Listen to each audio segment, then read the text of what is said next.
So I see a lot of people thinking they are young. You are not. You younger guys, you think you have the whole world in front of you. You are just having this idealistic view about the world, delusion of grandeur. But just be deceiving yourself. Look back at your life in the last 10 years. There are many things you thought will have happened by now. It don't happen. There are many things you think will not happen. It don't happen. By the age of 27, 28, I had to sit down and have a plan for the next 30 years of my life. Late 20s, I had a plan that by the time I'm 30, this must have happened. By the time I'm 40, this must have happened. By the time I'm 50, this must have happened. And my plan is that by the time I'm 50, I should be set for retirement and everything I need should be sorted out. And you find out that everything I plan, I have surpassed it. Life happens, challenges happen, uncertainties come, but because of that plan, I'm in a better position than many people my age. So every time we are planning, you are preparing for something futuristic. You are preparing for something that is yet to be, so that you can be sure that it is done well. And that's why we say that proper planning prevents poor performance.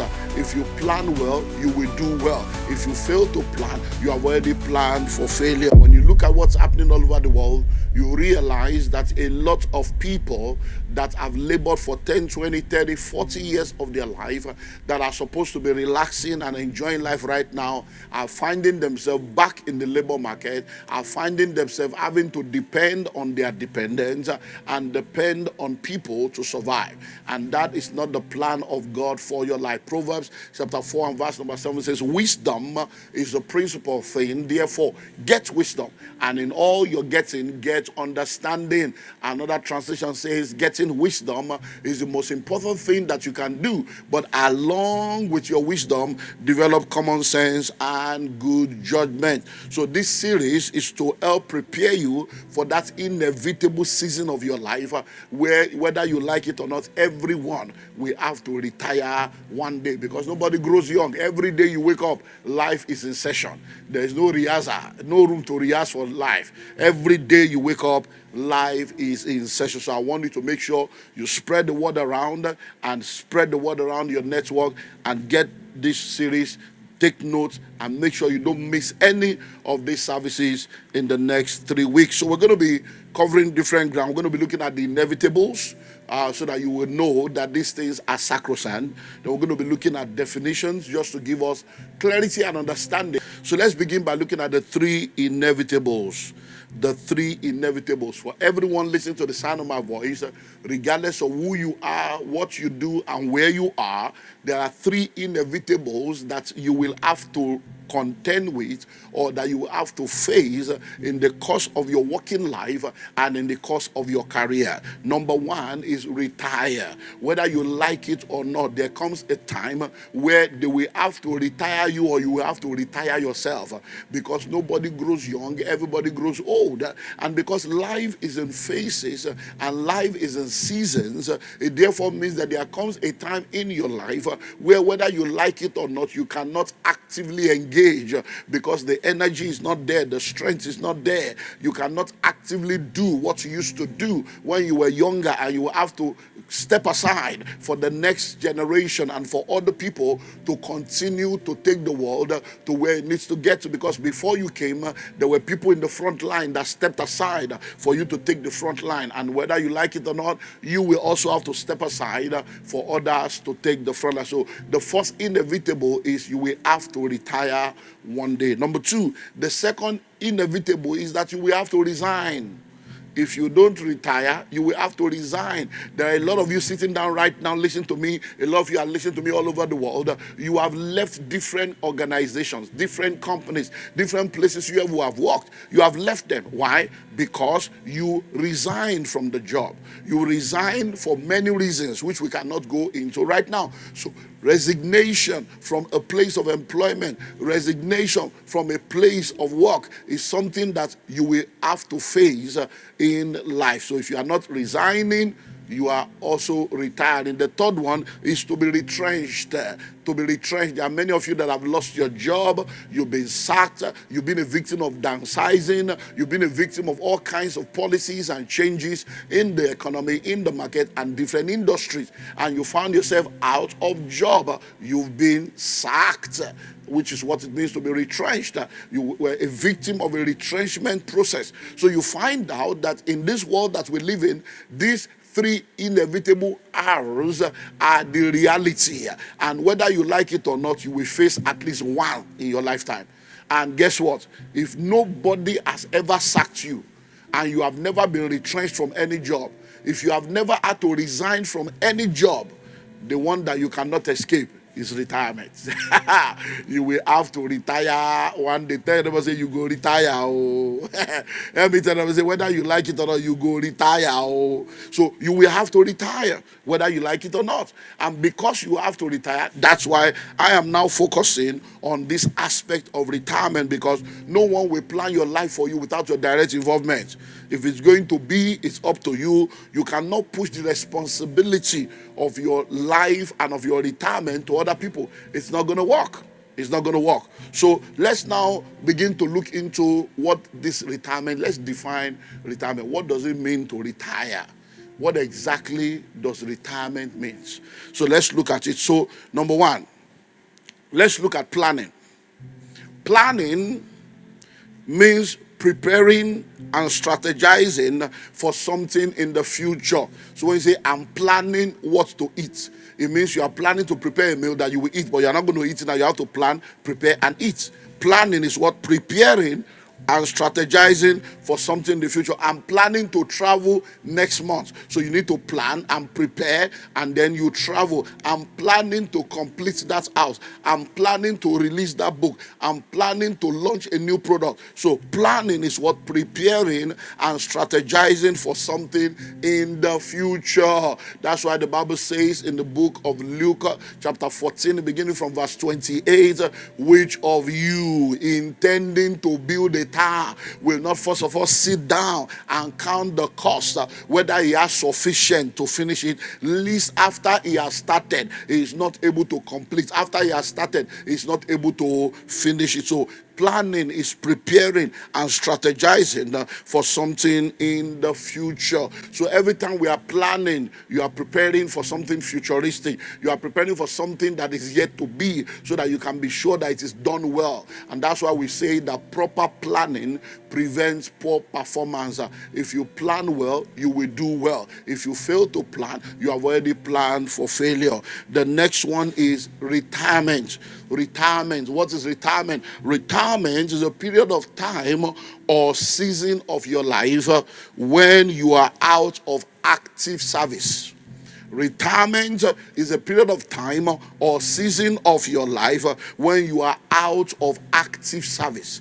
Active service. So when you say you are in active service, you are either in 9 to 5, or you are in 5 to 9, you are in 7 to 7, or 7 to 7, 8 to 8. So you have hours of working. So when you work at least 12 hours a day, you are in active work. So anything that takes more than 60% of your time is a full-time job. Full-time does not mean you are doing it 100%. It means anything that takes 60% of your time is a full-time job. So people have a 12-hour day week. They have a 40 weeks work week. And then you find out that when you are in active service, that means you are waking up every day. You are going to work. You are going to your business. You are doing the grind.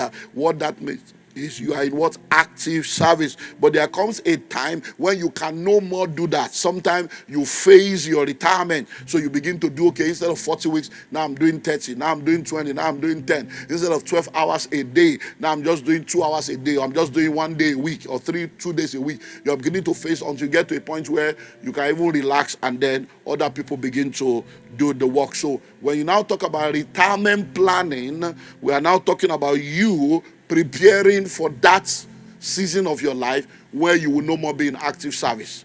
Preparing for that season of your life where you will not have the strength and the energy to run around the way you are running around right now. And guess what? Where you may not have the kind of income you are getting right now. Because once you retire, you are not going to be getting full benefit anymore. If you have a pension plan, then you're going to be limited by the meager income through the pension plan if you have not planned for that retirement, which is why we're talking of retirement planning.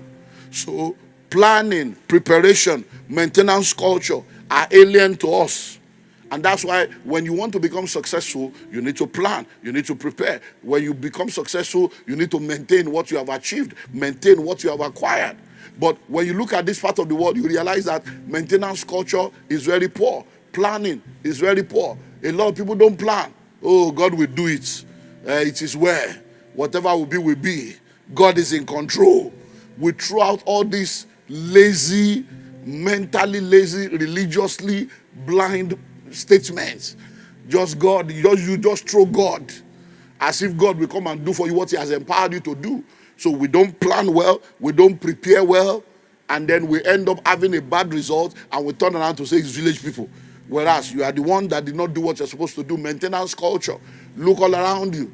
You find that there are a lot of places, buildings, properties, electronics, gadgets that have been bought, and then you find out that few days later, few weeks later, few years later, they are no more the way they are supposed to be. Why? Because there is no maintenance. It is not being maintained.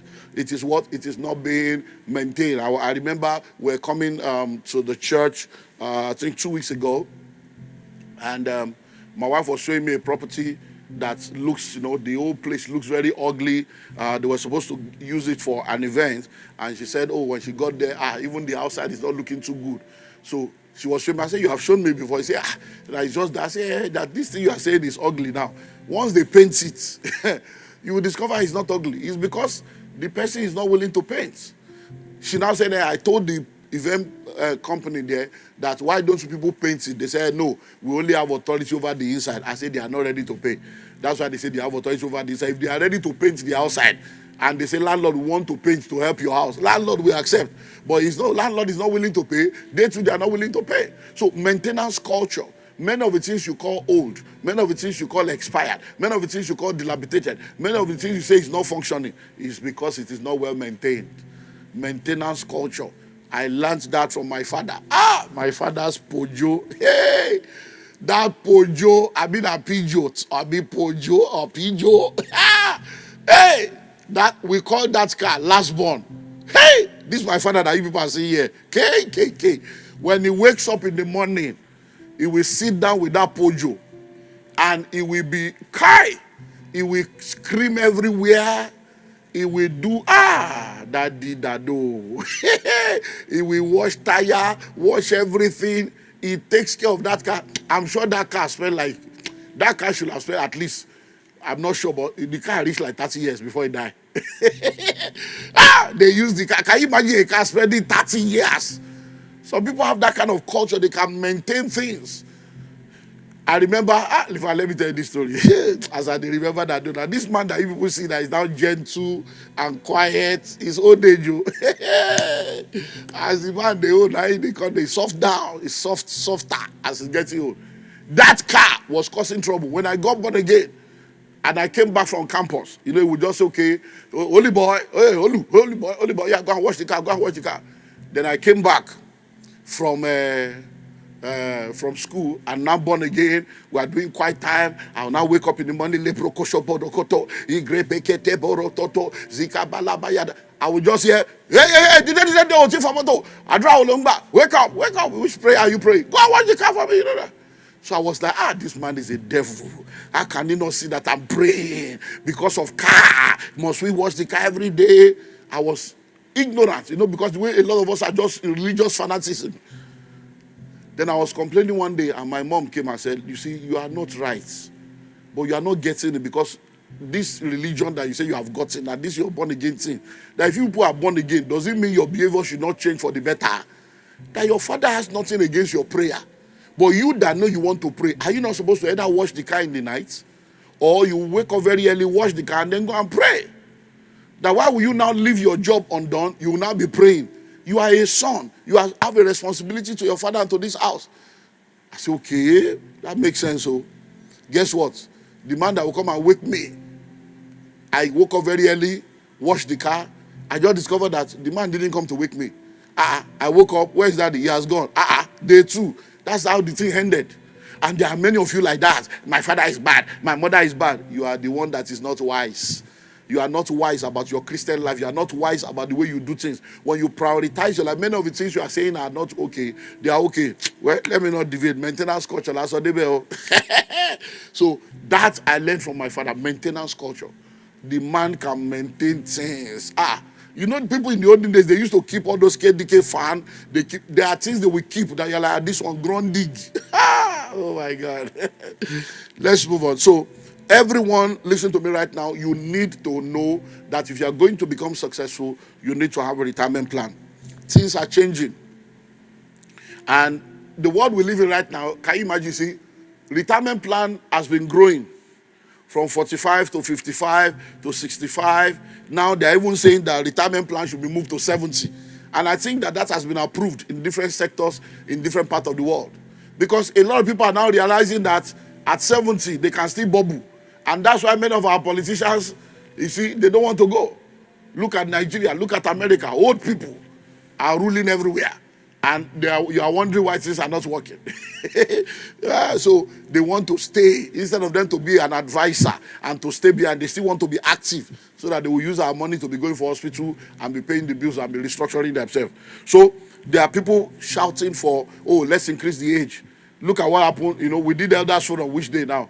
2 weeks ago or thereabout. You saw the politics on the pulpit. The speaker is saying, I'm a youth at almost 60. The elders are saying, no, you are an elder. Everybody, nobody wants to associate with old age. People wait on 60, wait on 65, they still say, I'm young. 60 is the new 50. 50 is the new 40. Just they play. Be deceiving yourself. You will suddenly realize that you are not young. When you are alone and you look at yourself, you know that lines are falling upon line in pleasant. I know you come to church, you package everything. Everybody, you look, everybody thinks that now person with the house with you, know what's in they see. So please, let's not fool ourselves. Whether you like it or not, you are growing older. You need to plan for that retirement. So retirement planning is very, very important. But some people are also entering into what we now call the new retirement. And the new retirement is a concept that has been brought to the front burner in the last 10, 15 years, and is you taking responsibility for your retirement by fixing your retirement age and putting systems and structures in place to ensure you retire early and you retire rich. Putting systems and structures in place to fix your retirement age and ensure that you put things in place to retire young and retire rich. So when I was 20, in my middle to late 20s, I did a 30-year plan for my life. And I reviewed that over and over again over the last 20, almost 30 years now. Now, I've reviewed that. When I was in my late 20s, I had a plan that by the time I'm 30, this must have happened. By the time I'm 40, this must have happened. By the time I'm 50, this must have happened. And my plan is that by the time I'm 50, I should be set for retirement and everything I need should be sorted out. And you find out that everything I plan, I have surpassed it. Life happens, challenges happen, uncertainties come. But because of that plan, I'm in a better position than many people my age. I'm in a better position than many people that are at the same season of life with me. Why? Because at the age of 24, 25, I had a clear direction of what I wanted to do with my life. By the age of 27, 28, I had to sit down and have a plan for the next 30 years of my life. And that's very, very important. So if you are listening to me right now, especially those of you that are younger, I'm so excited because we have a lot of young people in this church. Nigeria is presently a young country. Africa is a young continent. 75% of Nigerians are below the age of 35. And here in this church, we have a lot of young people. And many times, you know, the old and matured people, they appreciate my message because they've made mistakes and they wish, if I heard this when I was younger. But you younger guys, you think you have the whole world in front of you. You are just having this idealistic view about the world, delusion of grandeur. But you don't understand that it doesn't work like that. Many of you think, oh, all that one will never happen to me. Just be deceiving yourself. Look back at your life in the last 10 years. There are many things you thought will have happened by now. It don't happen. There are many things you think will not happen. It don't happen. So, because there are many things you cannot control in the world that we live in today. So let's move on. Then we want to now look into the seasons or the stages of life. Because in order for you to effectively be able to plan your retirement, you have to then know how to manage the stages and the seasons of your life. So there are 4 seasons in the life of every individual. 4 seasons. I call it morning, afternoon, evening, and night. Repeat after me. Morning. I can't hear you say it loud. Morning, afternoon, evening, and night. Say, neighbor, there are 4 seasons. Morning, afternoon, evening, and night. So to effectively plan your retirement, you need to understand these seasons of life. That there are seasons in the life of every individual, and these seasons are 4. And once you are aware of the stages and the seasons of life, you are now able to effectively prepare on how to navigate the seasons of life. So number 1, you have the morning season of life, which is the learning stage. That's the first 25 years of your life. So between age 0 to 25, you are in the morning. The Bible says in Ecclesiastes chapter 10, beginning from verse 15, all the way, it says, the labor of the foolish wearies every one of them, because he knoweth not how to go to the city. He says, woe to you, O land, when your king is a child that eats in the morning, and your prince, blessed are you, O land, when your prince is a son of noble that eats in due season. So the morning is a season. He said, woe to you when your king is a child that feasts or eats in the morning. Blessed are you when your king is a son of noble that eats in due season. So that morning there is a season. It's not because if it was morning, afternoon, evening, and night as in a calendar of the day, it would have been said that eats in the evening. He said that eats in due season. So the morning season of your life is the first 25 years of your life. That's the time for you to learn. Is the learning stage. So it therefore means that by the age of 25, there are some things that must have become a reality in your life. If by age 25, you are still trying to write jump, your life is already out of order. You have been jumped. If by age 25, you don't have any certification, you don't have any skill that you can exchange for money, by age 25, you have not come into that place in your life where you have learned about who you are, where you understand your purpose and your vision in this world. You have not come to that stage in your life where you are able to learn what you will use to earn. Then your life is already out of schedule. So I see a lot of people thinking they are young. You are not. Hello, young boy, you are not young. People can be telling you, oh, you look 16, 16. You know you are not young. Many of you, you are already growing old. And you think you are young. 25 is not young. Oh. At 25, I have started this church. Yes, this church you are sitting in. At the age of 25, I was already a founder. We used to call it founder and general overseer in those days. Founder. By 25. Many of you now at 25, business you have not started. Ministry you have not started, but you know how to start a relationship. That's all you know how to start. Relationship. I'm in a relationship. You are 16, you are in a relationship. You are 18, no vision, no direction. You have not started business. You have not started any company. You have not started any organization. You are not making money, but you know how to start a relationship. By 25, many of you have run through, your body count is ridiculous. That is like air fire rate to power 2. At 25, your body count is like a thermometer. 25. And you are in church wondering why the devil is ruining your life. At 25, you have done 3 boyfriends, 3 girlfriends, 5, 6. Who did this to you? And you are not learning anything. They now employ you. You can no brain. They employ you no skill. They employ you no discipline. You can't produce. So the first season of your life is what? Is the learning stage. Is the morning. That's when you're supposed to learn so that you will know what to do at every point in time. If you mess up your morning, it will affect every other aspect of your life. Many of the things that people are doing now in their old age is catch up. They are playing catch up because they miss it in the morning. And that's why we have a problem in Africa. Because a lot of people are going through what we call the black tax. Parents that have messed up their morning are now using the evening of their life to mess up the morning of their children. They are now putting load and burden upon the children that the children are not supposed to bear. I don't know if you remember the drama we watched, weeks ago?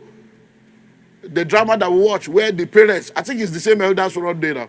The drama we watched where the parents, the boy was calling the father that he will no more be able to pay. And the mother said, you go pay, as if he's their God. Pay what?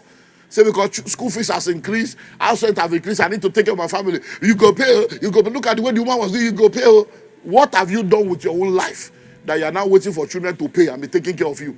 Because there are many things that we just, many times. I remember I was having an Insta Live session with my friend, Reverend Samadiemi, a while back, maybe 2 years ago or something. And I asked him a question that this prayer that we normally pray, when your parents will now say, Oma Sheru Efwen, when you bless your parents and they say, children too will do the same to you. So I asked, I said, this prayer, is it a blessing or a curse? Is that prayer a blessing or a curse? Yeah, I understand their heart is a blessing. But are you saying now that me now, after living my life, I will now be waiting for my children to be the one that will sustain me?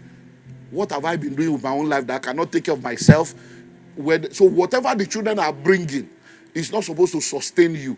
Whatever they are bringing is supposed to just be a blessing. Honor your father and mother. Honor is not a levy. It's something you do out of your free will and out of an act of worship and honor. So many people now, their children are their retirement plan. Chinedu, you never send money. Nkechi, what's in the happen? Oh, you want make we die? You don't want make we chop? What nonsense? What's that? Your children are not your retirement plan. And listen to me, where your ancestors have failed you, you cannot afford to fail your descendants. So if you are listening to me right now and you're already in that dysfunctional family, you have to now tell yourself, if I'm coming from a dysfunctional family will not come out of me. I'm going to change the story and change the narrative. Then you begin to do something different. The Bible says it is the parents that lay up for the children, not children that lay up for the parents. So manage your money season very well. Those of you that are young now, you still have enough time to make adjustments. You still have enough time to make adjustments. You still have enough time to make adjustments. Don't carry load that will ruin your life. Number 2, the afternoon season of your life or the earning stage of life. Afternoon season of your life or the earning stage of your life. This is what we call the earning stage between the age of 26 and 50. Age 26 to 50. So once you are between age 26 to 50, afternoon don't come. Many of you are 30 now, you think you are young. Your afternoon or something law. Afternoon is going. You're about to enter evening news. A whole 25 years, a quarter of a century, a year, quarter of a century gone. You think you are still young, you are playing games around, messing around. Instead of you to sit down, face something. They give you a job, you mess up, they sack you, you go this side. All these people, they all these rich people, all these business owners, they are not good. If it's easy to start a business, go and start one. If it's easy to start, why did your father or your grandfather not start a business to employ you, to be paying salary? Instead of you to humble yourself, they give you just stay there and do something with your life. You are arguing. So, afternoon. It is in the afternoon that you marry. It is in the afternoon that you give birth to all your children. So, it is the earning stage. Guess what? It is what you learn in the morning that you will use to earn in the afternoon. So, if you didn't learn trade, you did not learn. Skill, you did not learn. School, you did not go. So you came into the afternoon. I'm a slave queen. I am the table. Anybody that is talking to me, talking stage, 10 million. Stupid people, completely foolish people. Talking stage. But they combine your father, mother, the whole of your family together. They get 10 million. You talking stage, they will give you 10 million. What are you bringing to this? What's that? But that's the useless generation that we're in right now. People that are bringing nothing, no value to offer. Empty-headed shells, valueless, skillless, with great ambition. You are not even facing reality. There are a lot of young, correct guys, any 150, any 250, that want to marry you. You don't go see correct up, you carry your eye up. Small girl, big God. We don't know that sugar daddy is your big God. Allergy is your big God. Deceiving yourself. So, any stage, if you learn well, You should learn well. Then you can begin to earn. At that earning stage, what you earn will be determined with what you have learned. Because you can't enter into the marketplace valueless. You enter the marketplace, what value are you bringing to the table? Why should I pay you 200,000? This is something when they say, how much do you want to say? Well, because of transport, from where I live. Now, me saying to go live there, from where I live to this place, and then feeding, upkeep, I will need like 350K. See your mouth, 350K. Anyone, I will need like 350K. Okay, how much were you? Your last salary, how much was it? Actually, no, we cannot use that because that company that was there. How much? They will not answer. Bring your last pay slip. You want to collect 350. Okay, no problem. We are ready to pay 350. Can you go and write down? Go and give us a proposal. How you intend to add value to this organization and help us to be able to make 3 million every month so that we can pay you 350. Then they will come back zero, empty head, zero, nothing. So the 350 will appear from the spirits and be entering your account without you bringing anything to the table. You want to come to the office and be chewing gum. Come to the office and be on social media. Come to the office and be watching sports and then collect 350. It is well. So that's the afternoon. So if you are in the afternoon, these things must be settled. Married. So if by 50 like this, you are single, you are not married, your life is already out of order. There's already a disorder. If by 50, you see they do school run, you are going for PTA meeting.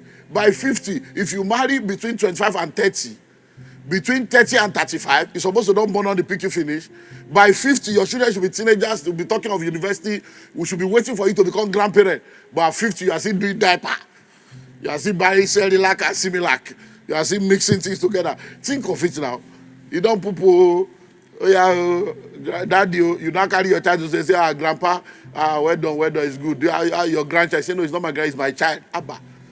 Look, I know life happens. Don't get me wrong. There are exceptions. There are people that have gone through the investigation. There are people that are 45, 50, they are not married. No problem. God will do it. But normal life, now we're talking about normal life. Because that's an exceptional situation. Normal life. It's not 50, you should be giving birth to children. When do you now want to expire the case now? Because your last born plus 25 years, that's your deliverance. So if you are giving birth at 50, that means by the time the child is 25, you'll be 75. That's why you'll be going for graduation. If you enter play, they will now put you inside wheelchair. Papa is coming for graduation. Lord have mercy. Lord have mercy. By the time you are 50, you should have got to a point where you have earned enough and use what you have earned to prepare for your retirement. By 50, you should be retiring. By 50, you should not have any issue about retiring. So if by 40, you sit down, you realize that this thing is not working the way I expected, then you have 10 years. That's why they say a fool at 40 is a fool forever. And they say life begins at 40. Because by the time you are 40 years old, probation is over. Wilderness is over. You should be entering the promised land. So you now say the next 10 years, you become very intentional about some things that you do. You remove some things, adjust your life, so that by the age of 50, by age 50, no more children. By age 50, you are not talking marriage. By age 50, you are not a tenant. If by 50, you are still a tenant, bro, life is out of order, so it's a disorder. At 50, landlord is still coming to throw you around. No! Even if it's a small self-contained, even if it's one piece of land, you don't need a whole plot. You don't need a whole plot. All you need is a piece of land. Even if it's just one small bungalow, you must have something. You mean you spent 50 years in this world and you couldn't buy one plot? 50 years, half a century. Ordinary one small plot like this, you don't get to your name. Abba, think of it now. Something's wrong now. Then you have been married, inside that 50, you have been married for maybe another 20. Two of you for 20 years together. Now don't you buy one plot, do one small bungalow. Abba, think of this thing now. Because many times it's because we didn't plan for it. We became a victim of it. Because you did not plan for it, you became a victim of it. And let me tell you something, it's never too late to start. So don't ever think that, my own is finished, this is there. No. If you start now, 5 years is enough for anybody to change their life. 5 years is enough for anybody to change. When you are intentional, because you will abort, you say, it's a bush, the place where you call bush. See as it is so. This all where you are now, Now 70,000. 70,000 naira. Today, now, if you have 40 million, you can't buy. But many of you have 70,000 that time, but you do naming ceremony. Both you and the child now, you can't do ceremony. May the Lord have mercy on us. So, well, my time is up.